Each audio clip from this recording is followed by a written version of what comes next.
Buenas tardes, señor alcalde, collacios de corporación, ilustres componentes del xurao, presidenta da Calella, representantes de ellas asociaciones, público en general, amigos todos, bienvenidos y gracias por estar aquí. Estamos aquí para conocer las obras y autores ganadores de esta segunda edición del certamen literario La Calella, a obras originales escritas en lengua asturionesa, como dicen los científicos, los lingüistas, o en guionés, como estamos avezados a decir pereiquí, y como dice también el Estatuto de Autonomía en el seu artículo 5.2. Así como guionés, noma el estatuto a la lengua propia del guión.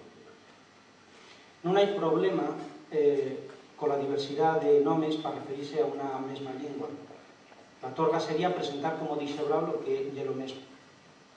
Ni la variedad de nomes, ni la variedades internas de una lengua cuestionan la súa unidade. Tampoco en nuestro caso la lengua reconoce raya política ninguna. Ya nomé el artículo 5.2 del Estatuto de Autonomía, el cual dice que habrá de facer daqué para proteger, usar y promocionar el guionés, en que desde la Xunta, que yo sepa, ainda non hicieron un res. En Asturias, por lo menos, hay una ley de uso, mas que tampoco se cumple de fecho. Al menos el Ayuntamiento de Astorga y La Calella sí hacemos algo como a falar cursos de guionés, este año en colaboración también con el Centro Asturgallego y con la Academia de la Lengua, y como al tener este certamen literario.